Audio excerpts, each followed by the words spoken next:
Hello everyone, कैसे हैं आप सब? आई आपके सब अच्छे होंगे। तो आज हम ग्रो करने वाले हैं ये बल्ब, जो ग्लैडुलस के बल्ब थे उनको ग्रो करेंगे। तो ग्रो करने से पहले मैं एक चीज़ दिखा देती हूँ आप लोगों को कि करीब करीब 15 से 16 दिन हो गए हैं। तो हमने इनको ऐसे ही रख दिया था पंखे की हवा में। तो ये इस तरीके से इन्हें रेस्ट कराना क्यों ज़रूरी है मैं दिखाती हूँ आपको। क्योंकि कोई एक दो बल्ब थे जो वो ख़राब हो गए हैं, तो इस चक्कर में इनको रेस्ट कराना ज़रूरी है। ये देखो, इनके जो अंकुर हैं वो रेस्टिंग के दौरान बाहर आने लगे। तो ये बल्ब जो है 100% जर्मिनेट होंगे।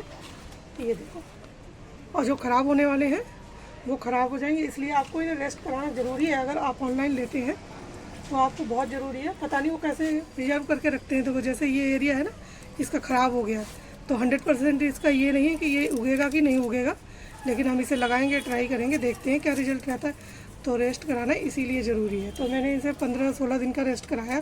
आप अगर ऑनलाइन ख़रीद रहे हो तो क्या करना है, एक हफ्ते का आपको ज़रूर टाइम देना है, इन्हें घर में रखना है।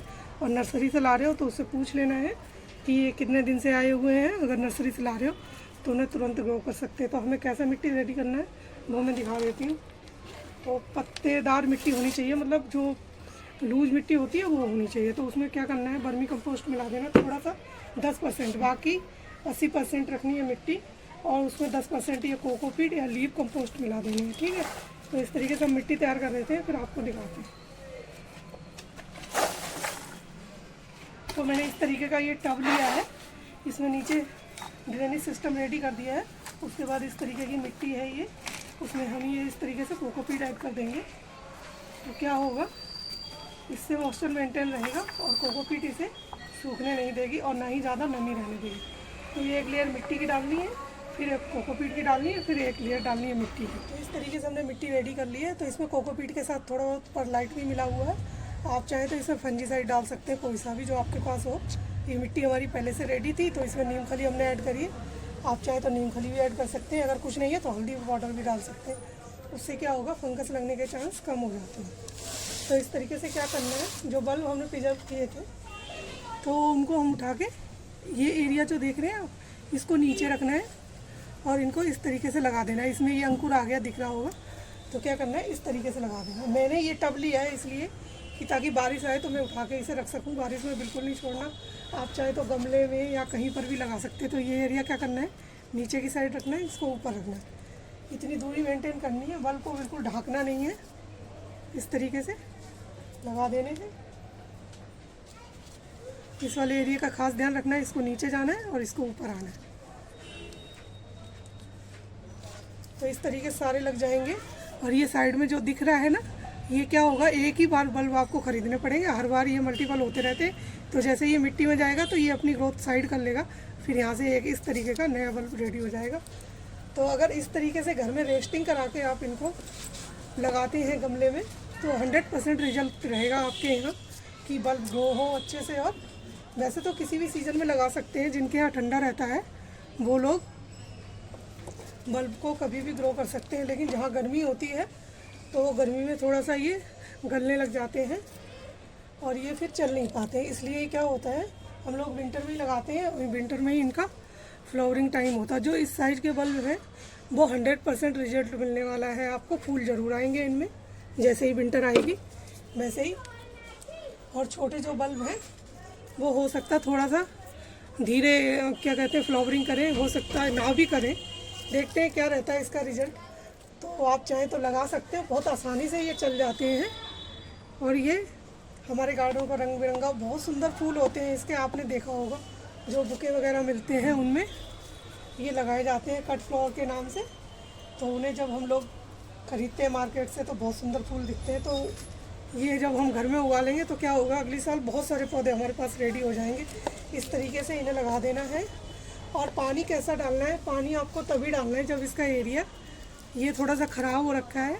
तो रेस्ट कराने का यही एक रीज़न होता है कि जो ख़राब होंगे वो ख़राब हो जाएंगे। लेकिन मैं फिर भी इसे लगा दूँगी, कुछ कंडीशन इसकी ठीक ठाक सी लग रही है। तो इसको थोड़ा अलग लगाएंगे किसी और में हम, कि देखेंगे ये निकलेगा कि नहीं निकलेगा। तो मैं इसको इस वाले में लगा देती हूँ यहाँ पे। और वैसे तो इनका टाइमिंग होता है कि 10 से 15 दिन या 20 दिन के बीच में ये बल्ब ग्रो हो जाते हैं। तो कुछ तो हमारे यहाँ अंकुरित पहले से ही हो गए हैं, तो इस तरीके से आप चाहे तो कवर भी कर सकते हैं, हल्का सा ही कवर करना है, बल्ब को बिल्कुल दबाना नहीं है। मिट्टी है तो मिट्टी तो बिल्कुल नहीं डालनी है, अगर कोकोपीट डालनी है तो थोड़ा सा ये दिखते रहने चाहिए जहाँ जहाँ लगे हैं, तो इन्हें बिल्कुल इस तरीके से ये दिखने चाहिए। जितने बल्ब वाले प्लांट हैं उनको क्या होता है कि पानी की बहुत कम ज़रूरत पड़ती है, तो इसलिए ये पानी इनको कम देना है। खाद में क्या करना है, जब ये अच्छे से उग जाएंगे उसके बाद जब सेपरेट हमें करना होगा तभी हम क्या करेंगे, इनमें खाद देंगे। अभी इसमें हमने 10% ही वर्मी कंपोस्ट मिलाई है, तो इस तरीके से इन्हें इतनी ताकत तो मिल जाएगी जो ये अच्छे से ग्रोथ पे आ जाए। उसके बाद हम इन्हें मल्टीपल कर सकते हैं, कई जगह लगा सकते हैं अलग अलग तरीके से, अपने पसंद के गमलों में या जहाँ पर भी चाहे। तो ये अगर इस तरीके से आप लगाएंगे ना तो 100% आपको रिजल्ट मिलने वाला है। ये एक बार अगर आपने बल्ब खरीद लिए तो क्या होगा, फिर दोबारा आपको ख़रीदने की बिल्कुल ज़रूरत नहीं पड़ेगी। तो इस तरीके से ये थोड़ा सा दिखने चाहिए ताकि ये आसानी से निकल आए।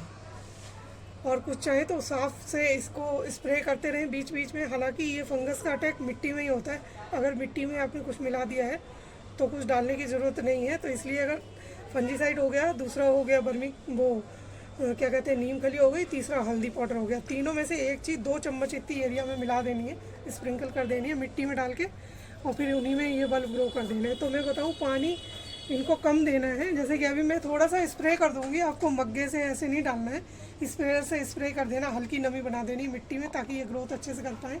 उसके बाद आपको मैं दिखाती हूँ कि इनमें मैंने दूसरी जगह बल्ब लगा रखे हैं, तो वो दिखाती हूँ मैं आपको कि पानी कैसा ठहरता है और कितना रहना चाहिए उसमें पानी। तो मैं लेके आती हूँ, आपको दिखाती हूँ गमला। तो ये मैंने कुछ बल्ब आप लोगों को दिखा के लगाए थे, तो इनकी ग्रोथ कुछ ऐसी होगी। देखो कितना बाहर आ रखा है ये बल्ब, ये थोड़ा सा ढका हुआ है, अभी अच्छे से ग्रोथ भी नहीं आया। तो इसकी मिट्टी में दिखा देती हूँ। देखो पानी जैसे ही हम डालेंगे तो सारा पानी थोड़ी देर में ही गायब हो जाएगा। हालांकि गमले में नमी थी, तो आपको इसी तरीके की मिट्टी रेडी करने। सबसे बढ़िया मिट्टी ही है, अगर वो अच्छे से रेडी नहीं हुई तो फिर दिक्कत आ सकती है, इनमें फंगस आएगी, गल जाएंगे, फिर आपके पैसे भी बर्बाद होंगे और बल्ब भी ख़राब हो जाएंगे। तो देख रहे हो आप, नमी थी उसके बावजूद भी सारा पानी धीरे धीरे ये सोख कर ले रहा है।